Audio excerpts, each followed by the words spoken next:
Show, let me hear you guys. So here's my advice to you guys. When the elderly waiter comes, order your drinks quick, okay? That'll make things go quick. Point all of your energy here, and the more noise you make, the better this show is going to be. So let's try this again. Are you ready for a comedy show? Ladies and gentlemen, very funny man coming to the stage who just sold his first movie today. Big deal, and now he's performing for 6 people in front of a broken piano. Let's hear it for Johnny Watson!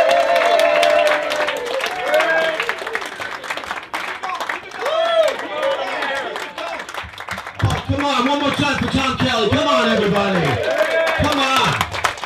Yeah, how about for me? I'm insecure. Come on, folks. I'm an insecure guy. I need the accolades. I do. Good to be here. Thank you very much for coming out tonight. I'm excited to be here. We got a lot of... I'm excited. I'll tell you what. First of all, I'm from Jersey. I'm very excited to be here. Anybody else? Yeah, what? Right? One guy? Jersey, in case you don't know, was voted the most hated state in America. You know that? 6 years in a row. And America was voted the most hated country on earth. So that makes Jersey the most hated place in the universe. People hate us, but you know, it's good to be here. I actually moved into New York, and New Yorkers here, and I'm doing like some New York things. And people from other countries, you come here, you do New York things, right? One of the things I wanted to always do in my life, I wanted to go jogging in Central Park. And as I'm jogging, you know what I realized? The homeless people are relentless. Because I'm jogging, this guy's like, hey, can I get some money? Can I get some money? And I got mad, not at him, but at me, because I'm like, how slow am I jogging that this guy's keeping up with me? I mean, I'm wearing sneakers, he's got on diabetic bare feet. Then I hear, hey, I'm passing on your left. It was a guy with half a leg on crutches. I'm like, oh, crap, I gotta get in better shape.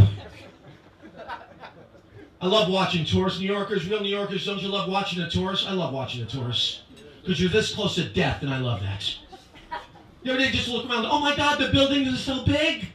Is that a bus coming at me? He'll stop, right? He's gonna stop? No, he won't. You get hit, you end up on that red double-decker. You get a free ride, you didn't want to go. Yeah. I am excited to be here, man. First of all, a little bit about me. I am single. I know, I'm divorced.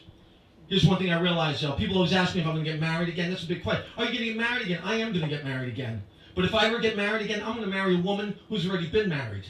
You know why? Because I want a house. That's the only way I'm going to get one. That's it. I'm already down a house. I got to even up, folks.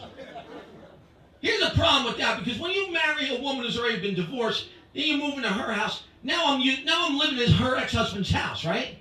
I end up using all his shit that he left behind.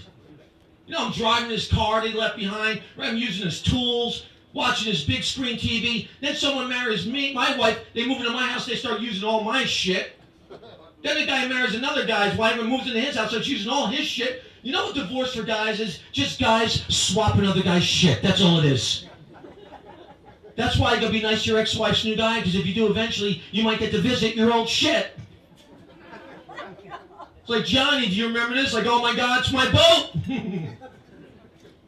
We got couples here, you guys are together, you're in love? Yeah, you're not sure? Okay, no problem. Good for you. It's your right to figure it out. Figure it out later. It's all that matters. A friend asked me, my friend's married online. You know, a lot of people online date. I don't online date, man. My friend says to me, he met his wife 9 years online. 9 years, which I think is lazy dating. Let's be honest. Online dating is lazy dating. That's why we know a man invented online dating. Face it. You could pick up a chick on the computer in your underwear with a ball hanging out the side. That's lazy dating, okay? If you've got 2 balls hanging out, you're on the wrong website, let's be honest. Double click off Ashley Madison and clear those cookies. She's coming home.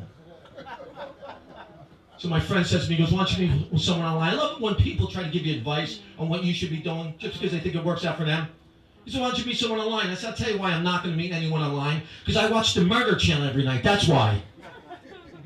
And every night someone on the Murder Channel is online dating gets always knocked off. I want to be that guy. So my friend's like, yeah, you shouldn't think that way because 1 out of every 4 online relationship ends up in marriage. I'm like, yeah, the other 3, homicide. I don't want my grandmother turning on the ID channel, you know what I mean? Watching my episode. Hearing that guy with that great voice. You know that narrator with that great voice? It was a cold, lonely night in New Jersey. Johnny Watson with an online date and he never returned. 4 months later, they found his body in a ditch with nothing but an eHarmony profile attached. Apparently, they were not compatible. I don't know. Fall in love. That's a hard thing to do. You guys are dating. How long have you been together? How long? Speak to Daddy. No? Okay, thanks. Strike two with you two. Not easy. 3 months. New love, people. New love. Don't be embarrassed. So you got to start off with somewhere. You don't just go from meeting her to 5 years. You got to have the in-between time. 3 months. New love is the best love in the world. New love is, remember when you're first in new love? Remember you guys are first in new love? How great is that? Doesn't matter what bad stuff's going on in your life. Your house could be on fire. It doesn't matter. Hey, Johnny, your house on fire. That's okay. I'm in love. Love will put out the flames. I'm in love. You ever been in that relationship, though, a little bit too long, that one you can't get out of? Your house being on fire takes on a whole new meaning. Hey, Johnny, your house on fire. Really? I better get down there. Why? You going to help out? No, I'm going to jump in it. I can't get rid of her. I do like New York, man. I'm living in a nice place in New York, man. Because I grew up white trash. Any other white trash in the room? Anybody else? I smell chicken pot pies. I know you're out there. Chicken pot pies, the ultimate white trash meal. Right? When you're white trash, you're not getting good chicken pot pies either, no. You're not getting the Hunger Man while you're looking at it, no. You don't get Swanson. That's above your pay grade. You know what you get? Know what you get? Banquet. Yes, Banquet, exactly. 8 of them for 89 cents. They don't even use real chicken. Just pictures of chicken in the paste. Get photos of peas and carrots floating around. That's about it. And here's the deal. I grew up poor, but my mother has an English accent, which is weird because she's Italian, all right? Yeah. Now she got the accent. She smoked so much, she choked on the cigarette smoke. Now she has a permanent English accent. And I grew up poor, but because of my mother's accent, I thought we were wealthy. Am I right? Because that English accent makes everything sound better, doesn't it? Like, we wake up in the morning in my house, my mother's like, "Good morning, children. All the welfare checks in. They are excellent. Pull the pintail around back. We're going for a jaunt." I'm like, "Mother, are we going to the park?" She's like, "The park? We live in the park. We're going for Budweiser, Marlboros, and Fritos." It's like a white trash continental breakfast. That's what it was, folks. And she's insane. Let me tell you this. This woman's insane. I know everybody's got issues with their family. But here's the thing. My mother's insane. My mother, she runs out of gas not too long ago, right? She's like, "Come and get me. I've run out of gas." I'm like, "How do you run out of gas?" She's like, "When I raise a moron, the gauge was on E, and I went further. Now come and get me inside the Willie's Starlight Bar and Grill. It's happy. I'm going to be happy." I go to pick her up, right? I'm going down to pick her up. I'm already aggravated. I see her. I get there. She's playing pool. She's gambling. She's smoking with dudes, right? And then I'm like, "Mom, you're a grown woman. You cannot be doing this." And she's like, "Don't you chastise me. I will not be chastised by a child born out of wedlock." You know what wedlock is? My mother and father were not married at the time I was born, right? And here's the deal. They had me in a Catholic hospital. We got Catholics here, right? Yep. Right? You know the Catholic hospital does not like that. The hospital made it very uncomfortable for people who came to visit me. They're like, "Oh, you're here to see the Watson bastard." Well, he's in the basement. We figure he's going to hell. We're giving him a head start. Welcome to St. Joseph's. They wanted to leave the word bastard on my birth certificate. My mother's like, "We're not naming him after his father." It's nuts. It's not easy. Not easy growing up poor, man. I was on that free lunch program. Remember anybody on that free lunch program? Anybody? Yeah, a couple people. Most embarrassing programs, all the programs. Right? They knew I wasn't taking lunch to school, so they said, "Here, have your mother fill out these forms. You come back, get free lunch," right? So my mother fills out the forms. I go down and get my free lunch. Who do you think's there? My mother. I'm like, "What are you doing here?" She's like, "What am I doing here? It's free lunch. It's pizza day. I'm turning up for cigarettes." I was saying that woman, man. I love this job, though, I'll be honest with you, man. I had some jobs, I had a couple jobs. I was in the military. We got any military people here tonight by applause? Anybody? Nobody? Yeah? Yeah? Just me protecting the country? That's it? That's it? Really? Thank you, welcome. I didn't want to do it, man. I graduated last in my high school class. I had to go. I had no options. So I did. And here's the thing that scared me. When you go into the military, you take a test to see if you qualify for any schools. So I figured I could qualify for one school. I took the test. I qualified for every single school, which scared the hell out of me. Because a month prior, I couldn't pass algebra, but now I can handle nuclear weapons. I'm being in the middle of a world war and going, "Hey, Watson, fire the missiles." Like, I can't find my cheat sheet. No. I like being in the Navy. Now, nothing about the military, I'll be honest with you folks. Since 2011, a lot more progressive. Like ladies, if you want to join the military right now, you can go and you can do actually the job that men do. Isn't that nice for a change? That you regard as equals. You can be in combat, you can steer a ship. In fact, it gets better. If you're gay in the military, you can say you're gay out loud. They'll keep you in the military. When I was in the military, the only reason why you said you were gay, because that was the only way you could get out. Because you couldn't quit, you had to find a reason to get out. Like you couldn't walk up to your captain, sir, I quit, I want to go home and be with my family. He'd be like, you can't quit, you made a promise to your country, we got you forever. And you're like, well, I want to suck your dick, well, pack your shit. That's how you got out. And of all the branches of the service, you think Navy would be most gay friendly, because the uniform alone we wore says, come on in, gay people, look at the way we're dressed. The Navy dress white uniform, no straight man designed that, I'll tell you that right now. I got mine. I was like, what Tony Award-winning designer designed this? Do we need that much leg room in the uniform pants? What do we high kick it with the Rockettes later on? And like even like the Army and Marines. I don't know if you know Army and Marines. Their hat, you know what their hat is called? Part of the battle dress uniform. You know what my hat was called? A Dixie cup. I had to wear a neckerchief. I would leave it at home. Guys like, Watson, where's your neckerchief? Oh, it's in the top drawer of my dignity, sir. That's where it's at. Marines are part of the Navy. You know, people know that? The Marines are part of the Navy. A lot of people, you know, Marines are tough, but they're part of the Navy. A lot of people don't realize that. You ever see the Marine uniform? They walk around with a sword. How tough is that sword? You know what I walked around with? Bell bottoms. White bell bottoms. What are we, invading a disco? Who are we fighting, the village people?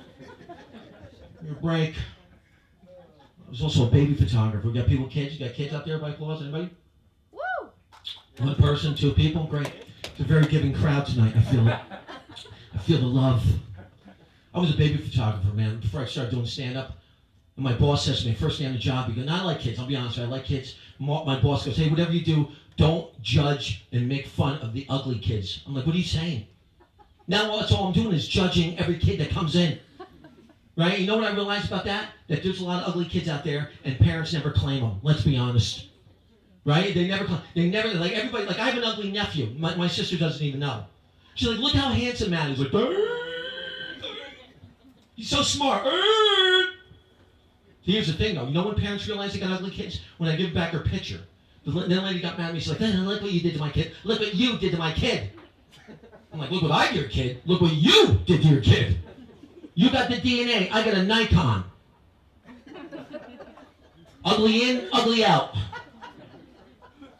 Now, I don't have any kids, but if I ever have an ugly kid, I hope I'm honest. I hope I can look at my kid and go, is that him? Whoa! You better learn how to fight. Get those ugly dukes up. Get them up. Don't worry about the face. Worry about the heart right now. Worry about the heart. As soon as baby makeover comes out, you worry about the face, but worry about the heart right now. This big thing. So 3 months for you. Good luck for you. How long you guys together? Someone was saying before. How long? 30. 30 years. That's a long time, man. That's a long time. I don't know how you people do it. I really don't. Right? Am I right? 30 years to be with one person? God bless you. I don't know what it is. I don't know. I saw some guy, I remember when I first got married, I was in Hawaii. And I saw this guy, they were in their 70s, this couple in their 70s, right? And I see them, they're running around on the beach playing tag. They look so happy. I said to my wife, I said, that's how I want us to be when we get to be that age. So I walk up to the guy, I'm like, sir, how do you keep together for so long? And he's like, so long? We just got married today. This is my 8th marriage. Now you keep it together, you rotate them every 7 years. That's how you do it. I don't understand how we do it, man. I don't understand. Listen, I love women. I'm going to be honest with you. I love women. But I'm going to be honest with you. If it wasn't for sex, I'd be gay. Because I get along better with guys. I do. I get along better. I have my interests with guys are more. I get along better with guys. Like every guy in here right now, we could jump in a car, drive to Florida, not get in a fight. You ever get in a car with your woman? You're an asshole. I'm sick of you and your family. They're all assholes. I'm sick of this shit. You never listen to me. I'm like, can I start the car first, please? Can I start the car before you verbally assault me? Yeah? And I'm not a fighter. I don't fight. Like women, I'll tell you right now, any girls date me, you decide to date me, a fight breaks out, you are on your own. I'm just letting you know that. I don't fight. I was at a club one night with my wife, right? Some big dude slapped her on the ass. She went out like, you don't do that to me. My husband's right there. He's going to kill you. I'm like, whoa, let it go, let it go.